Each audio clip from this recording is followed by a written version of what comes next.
কোনো বড় ঘটনা ঘটলে তার তাৎক্ষণিক অভিঘাতে কতগুলো সৃজনশীল শিল্প তৈরি হয়।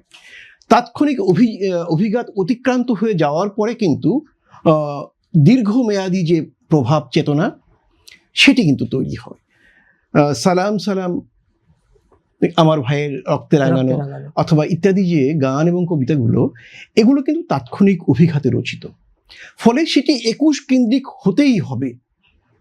কারণ ওই মুহূর্তে যে আঘাতটা পেলাম আমি, আঘাতকে প্রতিহত করার জন্য যে শব্দগুলো আমার মধ্যে সঞ্চারিত হচ্ছে সেই শব্দগুলো আমি উচ্চারণ করতে বাধ্য।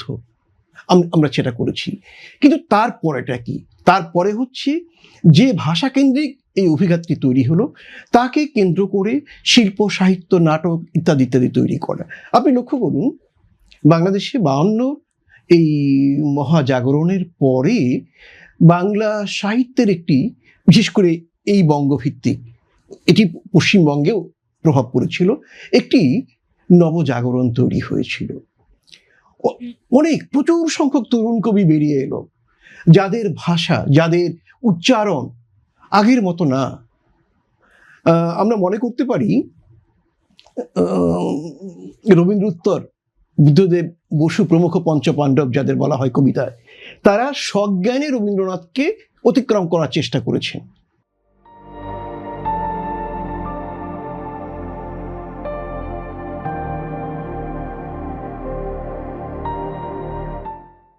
কখনো সফল, কখনো ব্যর্থ। কিন্তু 21-এর এই মহাজাগরণের পরে বাংলা ভাষায় রচিত কবিতাগুলো কোনো চেষ্টা করতে হয় না রবীন্দ্র প্রভাবকে অতিক্রম করার জন্য। কোনো চেষ্টা করা হয়নি নজরুলের প্রভাবকে অতিক্রম করার জন্য। আপন গতিতেই সেটি, এবং আপনি লক্ষ্য করুন বাংলা ভাষার এই যে নূতন রূপে উত্তীর্ণ হওয়া, এটি কিন্তু পঞ্চ পাণ্ডবদের একজন কবি জীবনানন্দ দাশ, তিনিই কিন্তু প্রথম এটি অনুভব করেছিলেন, যে কারণে তিনি 51 সনে একটা প্রবন্ধে লিখেছিলেন গত কিছুদিন যাবৎ বাংলা ভাষা নিয়ে যে কাজগুলো হচ্ছে। এবং সৈয়দ মুজতবা আলী 1947 সনে কলকাতায় বসে পুরো বাংলার ভাষা আন্দোলনের সম্ভাবনা তিনি লিখেছিলেন।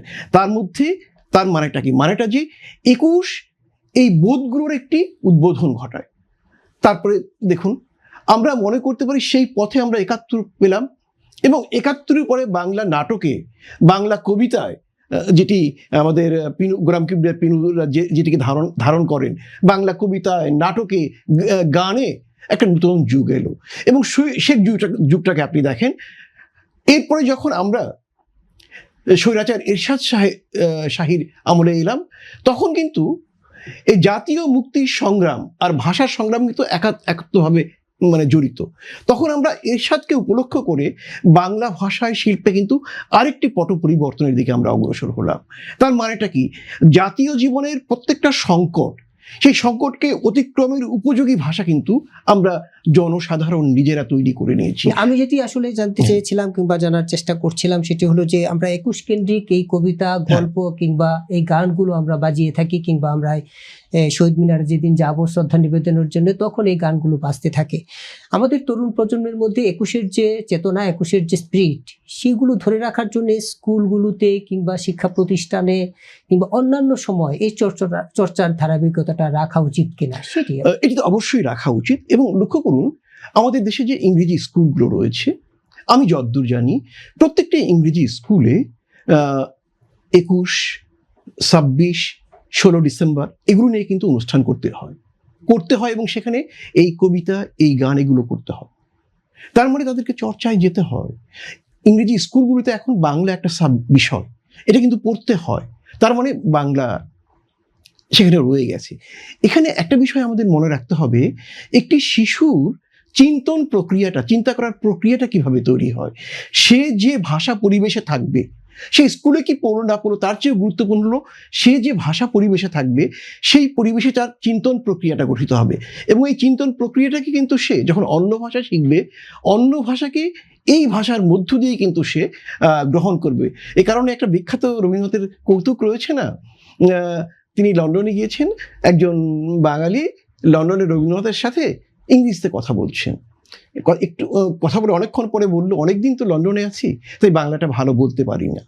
রবীন্দ্রনাথ মৃদু হেসে বললেন, হ্যাঁ আপনি বাংলাটা ভালো বলতে পারেন না, কিন্তু ইংরেজিটাও ভালো শেখেননি। তার মানেটা কি? তার চিন্তন প্রক্রিয়াতে যে ভাষা পরিবেশের প্রভাব ছিল, সেই প্রভাবটা তৈরি হয়নি। পৃথিবীর প্রতিটা ভাষী মানুষ ভাবনাটা অনুচিন্তন বলেন বা চিন্তন প্রক্রিয়া বলেন, সেটা কিন্তু নিজ ভাষাতে করে, তারপরে সেটা উন্নত হয়। এই কারণেই আমাদের ভাষাকে উন্নত করার জন্য, বিশ্বে গ্রহণযোগ্য করার জন্য কিন্তু আমাদের দরকার আমাদের ভাষায় শিল্প সাহিত্য যেমন তৈরি করা, তেমনি সমস্ত বিষয়ে গবেষণা করা দরকার। দেখুন, জীবনানন্দ নিয়ে, রবীন্দ্রনাথ নিয়ে, নজরুল নিয়ে, শামসুর রহমান নিয়ে, আল মামুদ নিয়ে পৃথিবীর অনেক দেশের লোকজন কাজ করছে। ইংরেজিতে জীবনানন্দের উপর প্রবন্ধ দেশের বাইরে প্রকাশ হচ্ছে। জাপানের একটা বিশ্ববিদ্যালয়ে রবীন্দ্র জন্ম জয়ন্তী পালন করা হচ্ছে, বোধহয় ইউনিয়নের। চীনা ভাষায় কিন্তু পুরো রবীন্দ্র রচনাবলী এবং নজরুল রচনাবলী অনুবাদ হয়ে গেছে। আচ্ছা, কেন হচ্ছে? কারণ সেটি অনুদিত হওয়ার জন্য যে প্রয়োজন, যতটা শিল্পোত্তীর্ণ, মানোত্তীর্ণ হওয়া দরকার, সেটা কিন্তু হয়েছে।